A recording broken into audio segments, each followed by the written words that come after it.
So welcome back. It's been a minute since I've actually recorded a YouTube video, which has its pros and its cons. I will say that while I've been going away from YouTube, I have fine-tuned a lot of things with the charts that I want to come share with you guys. And I am officially going public with all of my content, meaning that I have no private.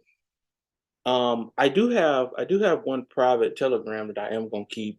These are just specifically for the people that signed up for the boot camp early. So I'm gonna keep that private group with those guys. But besides that, everything else, as far as my content is concerned, I will be posting it public here on my YouTube. So stay tuned. As far as structure is concerned, I'm just gonna kind of free flow with this and just see how it goes. I know I want to start posting weekly breakdowns, monthly breakdowns.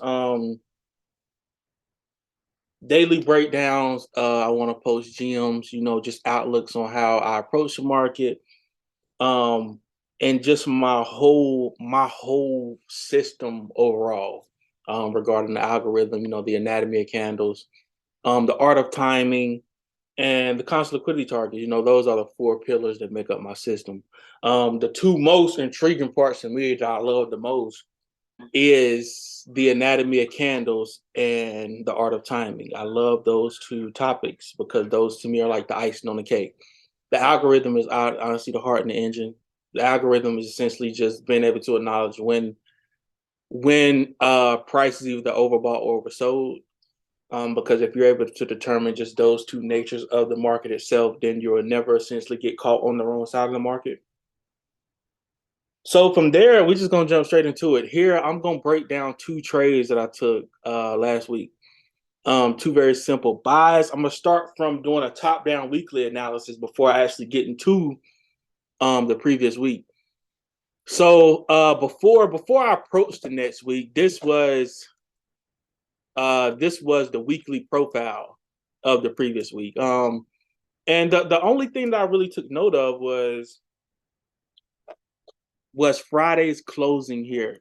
And I just acknowledged what the algorithm was actually delivering, and also just acknowledging what constant look where the previous constant liquidity targets were in correlation to price and the anatomy of this weekly candle. So now, what exactly do I mean by the anatomy of this weekly candle? Right. So as I approach this new week, one thing I did notice that the algorithm was essentially overbought by this unsustainability here, going to sweep the previous weekly high here. Right. So the algorithm was essentially set in tone. Now, from the anatomy of candle standpoint, the one thing that I did take note of is that, um, one second here, let me get the drawing tool. So the one thing that I did take note of is that the only constant liquidity targets essentially protecting the body of this weekly candle was these two previous. Take this magnet off because that is not what I want that to look like.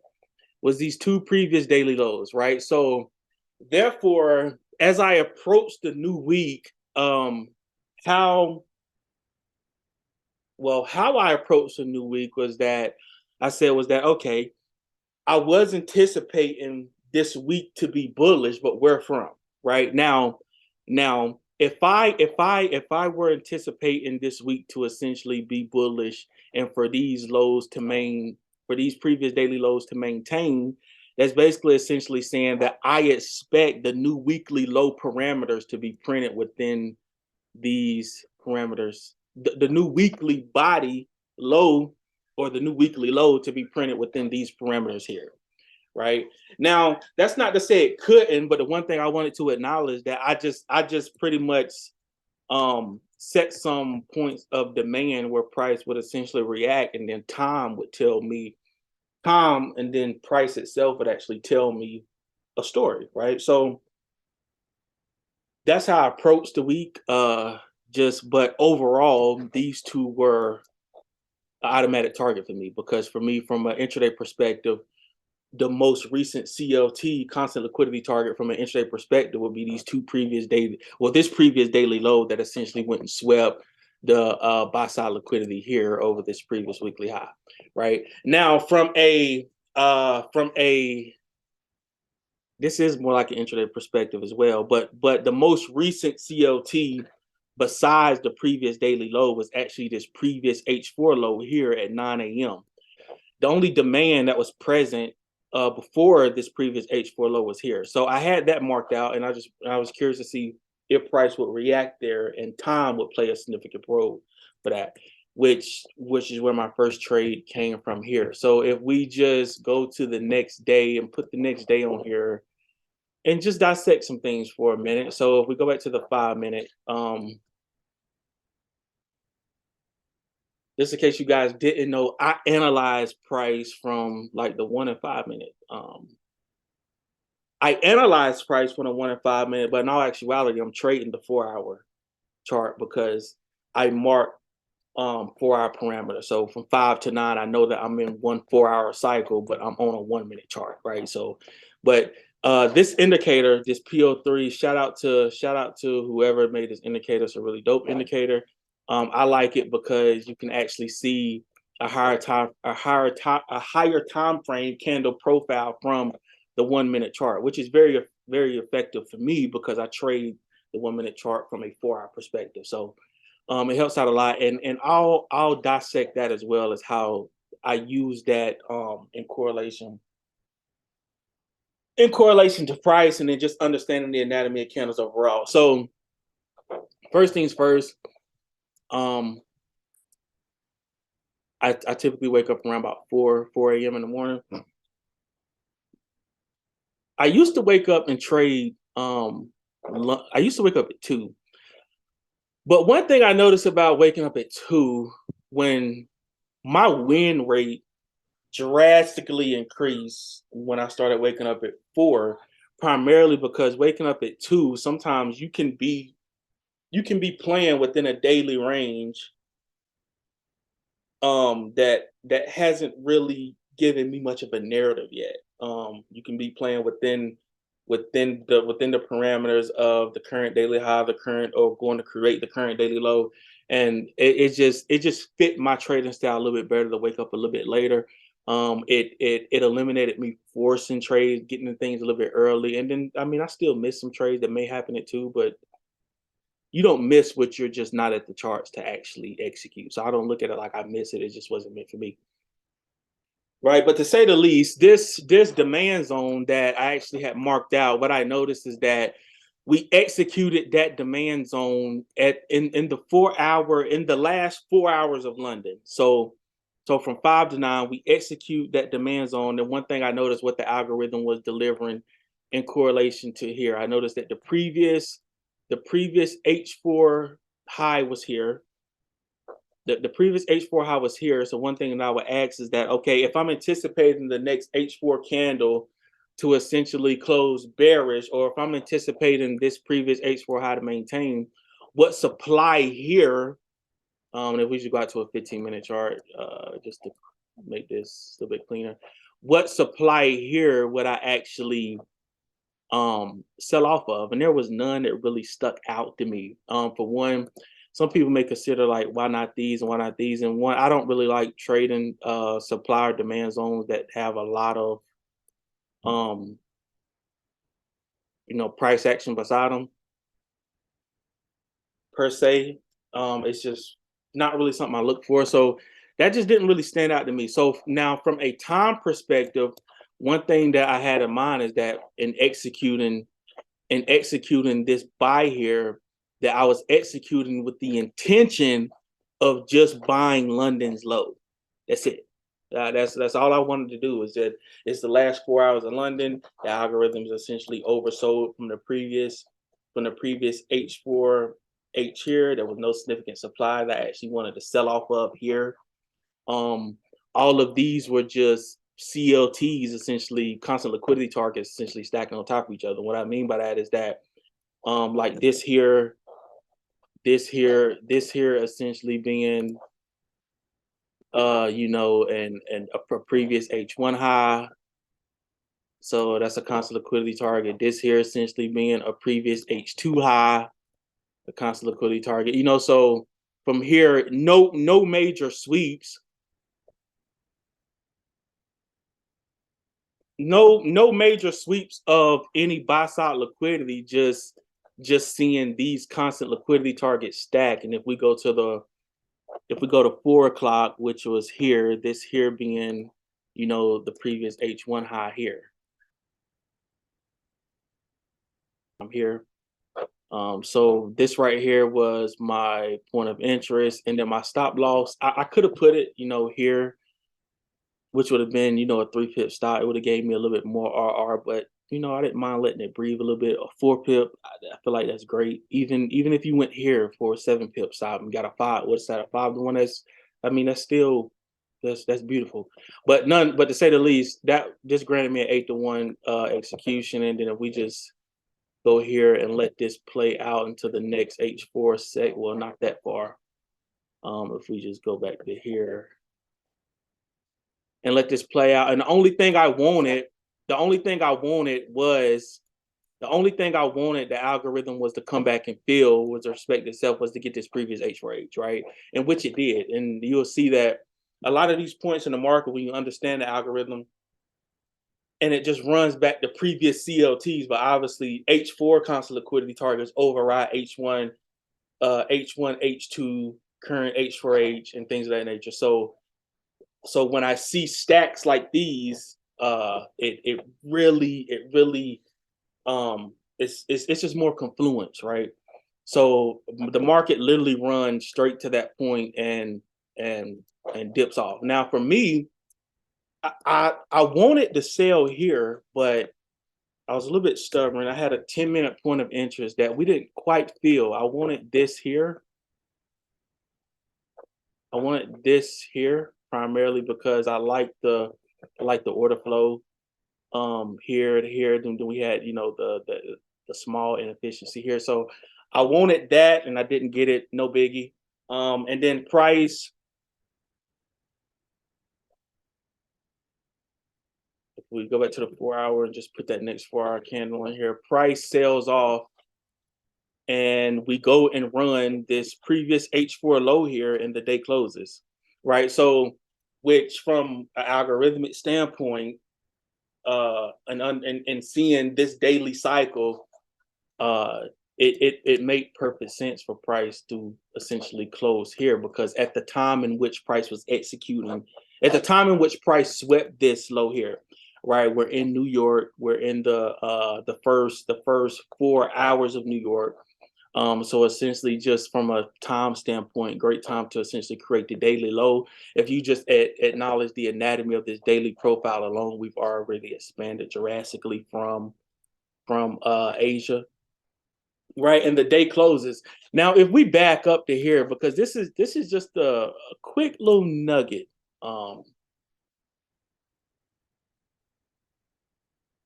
A quick nugget that I want to point out, right? So as we approach the 9th, 9 a.m. in the morning, right? This right here is your current daily profile, right? And one thing about a daily profile is that if you didn't know, price tends to follow the wick, right? And if it does not follow the wick, as above, so below. So if the manipulation were to grant us this, then you would have to anticipate the expansion to be of that above, or if not, you could anticipate price to essentially spend more time on the act on spend more time on the x-axis here, the time.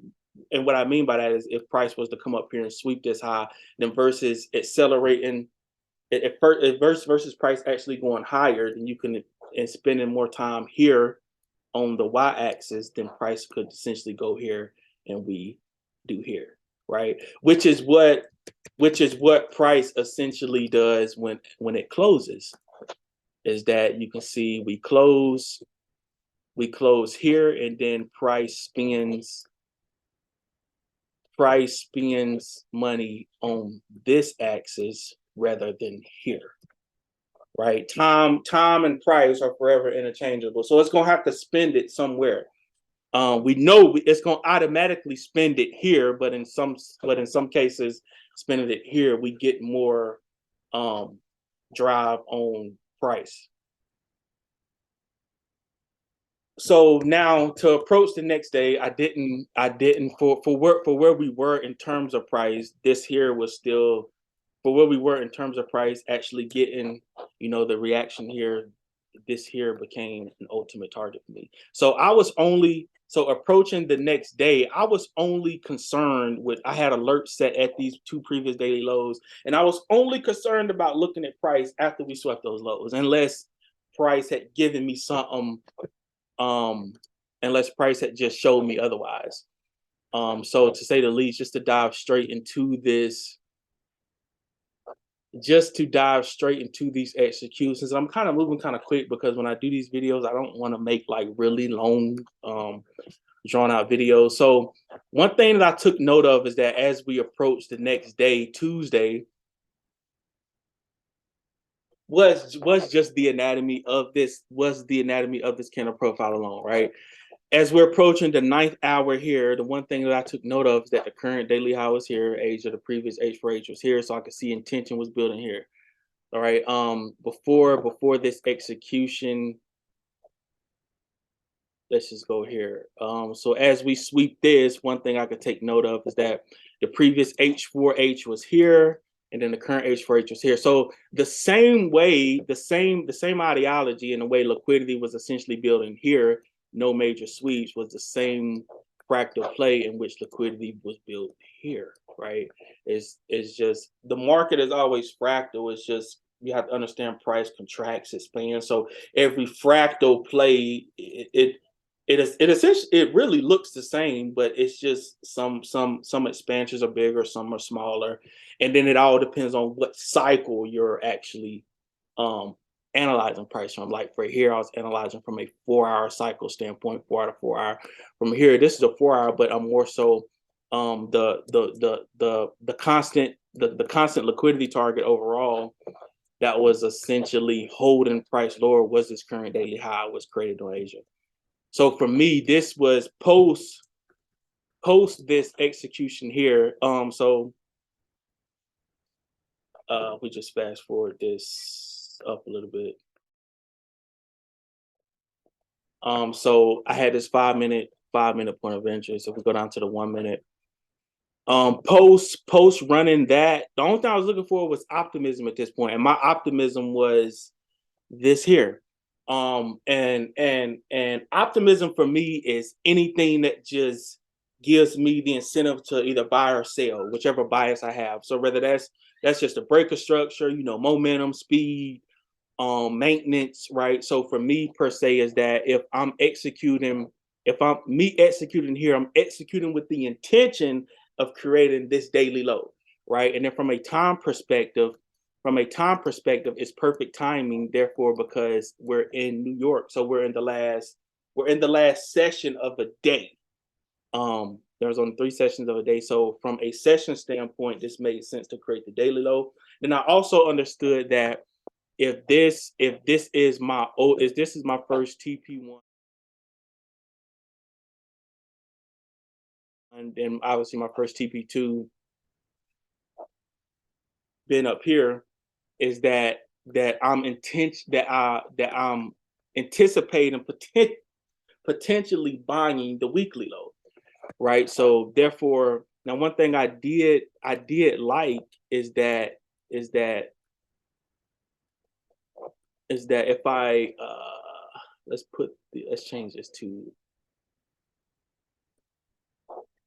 the daily, right? So from a daily standpoint, this here was the daily profile. Now, one thing I did acknowledge is that for where we are in terms of price, and there's only 2 4-hour cycles left, is that I could acknowledge this wick here. That I acknowledge this wick here. So as I said, as above, so below. So the greater the manipulation, you could anticipate the expansion to be that in which that of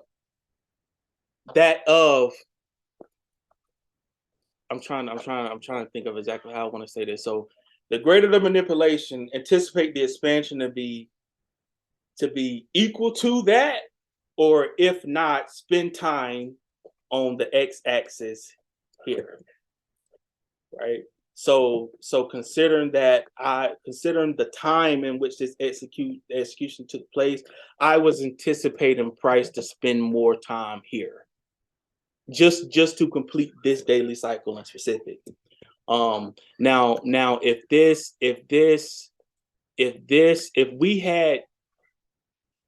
if price, wait, my computer's freezing for a second. Okay, if price had swept, if price had swept these constant liquidity targets during this time of the day, and we got a reaction here because of the time here, then I would potentially anticipate an expansion higher there because of how early in the daily cycle these CLTs were liquidated, right?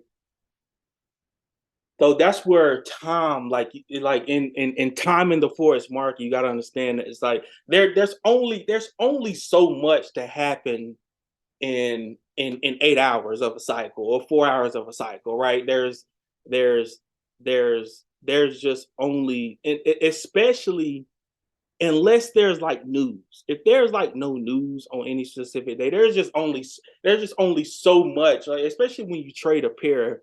I've been trading GU now for probably the past like year and a half. It's the only pair I've been trading, right? So in really understanding this pair alone, GU is only going to expand but so much in a range unless there's like news, like a crazy news events that might just push price. But if there's not, once liquidating the sell side liquidity here, I wouldn't necessarily anticipate price to just run straight up and sweep everything up here all in this one day, because if it did, say if price did just go straight from here to here, then for me the algorithm would be in harmony with price being oversold, and if you zoom out, then it would more so be in harmony with all of this here. Therefore I would anticipate price to then go lower. So that's just something else to keep in mind. So and then from there, price just expanded. Now there were so many more. Go to the daily chart,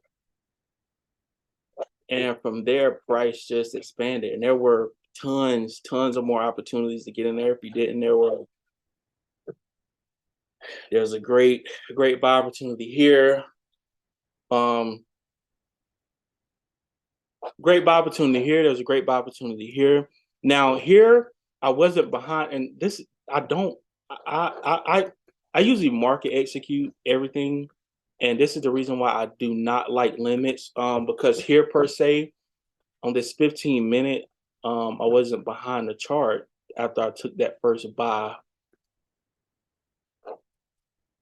So for here, I set a limit here, and that's why I don't like limits at all. I set a limit here,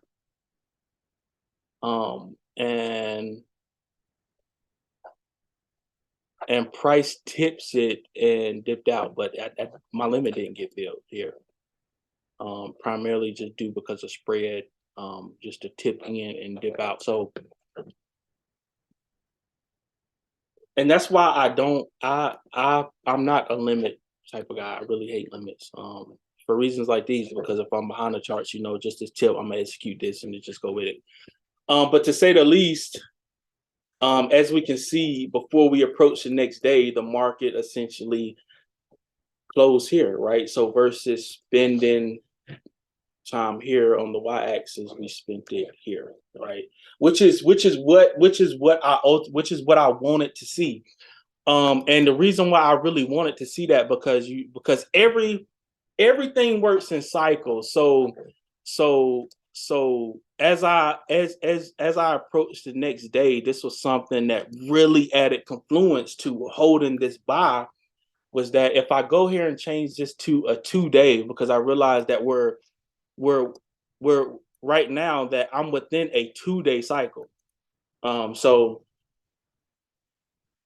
from a 2-day cycle standpoint, like this 2-day candle here, is that if this next day is that if I were anticipating this next, just say somebody was anticipating this next day here to essentially close this 2-day candle bearish, and you expected this to maintain, then the only thing protecting the body, the major constant liquidity targets protecting the body of this 2-day candle was here. Now, per my rules is that I don't buy or sell COTs that just swept major buy or sell side liquidity, right? So per my rules, in trying to buy or sell anything here, trying to sell anything, like say if this is a point of interest here, per my rules, it was just automatically out of the picture, right? Because from an intraday perspective, the previous daily high at this point was the most recent CLT